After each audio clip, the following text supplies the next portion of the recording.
I'm okay, I'm fine. Kincana, Kincana, teng neng neng neng neng. Ku menahan rasa sakit, rasa sakit. Few moments later.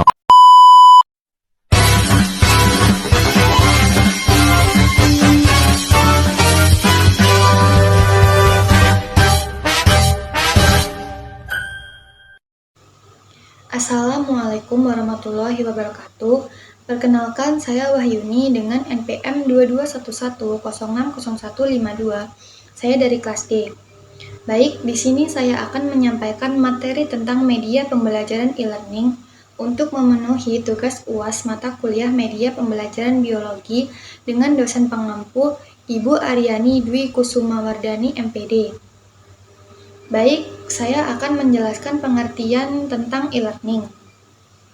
E-learning atau electronic learning adalah pembelajaran jarak jauh atau bisa disebut dengan distance learning yang memanfaatkan teknologi komputer, jaringan komputer, atau internet. E-learning memungkinkan pembelajaran untuk belajar melalui komputer di tempat mereka masing-masing tanpa harus secara fisik pergi mengikuti kegiatan pembelajaran di kelas. E-learning sering pula dipahami sebagai suatu bentuk pembelajaran berbasis web yang bisa diakses dari internet di jaringan lokal atau internet. Sebenarnya, materi e-learning ini tidak harus didistribusikan secara online baik melalui jaringan lokal maupun internet. Distribusi secara offline juga menggunakan media CD atau DVD pun termasuk pola e-learning. Jadi, dalam hal ini, aplikasi dan materi belajar dikembangkan sesuai kebutuhan dan didistribusikan melalui media CD atau DVD tersebut. Yang selanjutnya, pembelajaran dapat memanfaatkan CD dan DVD tersebut dan belajar di tempat di mana dia berada. E-learning disampaikan dengan memanfaatkan perangkat komputer. Pada umumnya, perangkat dilengkapi perangkat multimedia dengan CD drive dan koneksi internet atau internet lokal. Dengan memiliki komputer dan terkoneksi dengan internet ataupun internet, pembelajaran dapat berpartisipasi dalam e-learning. Jumlah pembelajaran yang bisa ikut berpartisipasi tidak dibatasi dengan kapasitas kelas. Materi yang dipelajari juga dapat ditengahkan dengan kualitas yang lebih standar dibandingkan kelas yang konvensionalnya tergantung pada kondisi dari pengajar. E-learning bisa mencakup pembelajaran secara formal maupun informal. E-learning secara formal misalnya seperti pembelajaran dengan kurikulum, silabus, mata pelajaran, dan tes yang telah diukur dan disusun berdasarkan jadwal yang telah disepakati pihak-pihak terkait atau pengelola e-learning dan pembelajaran sendiri. Nah, pembelajaran seperti ini biasanya tingkat interaksinya itu tinggi dan diwajibkan oleh penyelenggaraan pada pesertanya, atau pembelajaran jarak jauh yang dikelola oleh penyelenggara yang memang bergerak di bidang penyediaan jasa e-learning untuk umum. Nah, pada e-learning ini bisa juga dilakukan secara informal dengan interaksi yang lebih sederhana, misalnya seperti melalui sarana mailing list, newsletter, atau website pribadi, organisasi, dan perusahaan yang ingin mensosialisasikan jasa, program, pengetahuan, atau keterampilan tertentu pada masyarakat luas atau biasanya tanpa memungut biaya.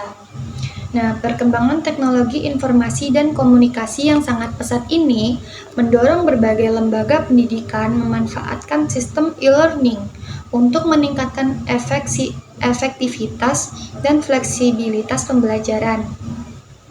Tapi meskipun banyak hasil penelitian yang menunjukkan bahwa efektivitas pembelajaran menggunakan sistem e-learning ini cenderung sama jika dibanding dengan pembelajaran konvensional atau klasikal. Tetapi keuntungan yang bisa diperoleh dengan e-learning ini adalah dalam hal fleksibilitasnya. Nah, melalui e-learning materi pembelajaran yang dapat diakses kapan saja ini dan dari mana saja. Di samping itu juga materi yang dapat diperkaya dengan berbagai sumber belajar termasuk multimedia dengan cepat dapat diperbarui oleh pengajar. Adapun segi manfaat e-learning, antara lain itu yang pertama, meningkatkan interaksi pembelajaran. Dengan adanya interaksi antar pembelajaran dan materi pembelajaran ini, karena dengan tidak adanya tatap muka langsung, biasanya para pembelajar ini lebih berani mengungkapkan pendapat dan pertanyaan yang substansialnya itu terhadap materi pembelajarannya. Atau dengan kata lain, bahasa tulisan yang sering dipakai dalam interaksi tersebut biasanya lebih memberikan penjelasan daripada penggunaan bahasa yang verbal. Nah, yang kedua itu mempermudah interaksi pembelajaran dimanapun dan kapanpun. Jadi proses pembelajaran ini menjadi lebih fleksibel dan tidak tergantung pada penjadwalan tertentu. Nah, yang ketiga, jangkauan pembelajaran ini jadi lebih luas. Terus yang keempat, mempermudah penyempurnaan dan penyimpanan materi pembelajaran. Adapun kendala penerapan e-learning. Sistem e-learning ini menawarkan kemudahan dalam proses pembelajarannya. Tidak jarang banyak orang belum pernah mendengar kata e-learning, terlebih lagi untuk merasakan manfaatnya. Bahkan di kalangan pengajar pun masih ada yang belum mengenal apa itu e-learning. Ada beberapa kendala utama dalam penerapan e-learning, antara lain yang pertama, biaya investasi untuk infrastruktur. Banyak instansi penyelenggara pelatihan belum dapat menggunakan sistem pembelajaran ini karena masalah biaya, mulai dari perencanaannya, membeli peralatan, sampai pemeliharaannya. Yang kedua, jaringan internet. Jaringan internet yang tidak sama di setiap daerah, bahkan ada beberapa daerah belum terkoneksi dengan jaringan internet. Terus yang ketiga, sumber daya manusia.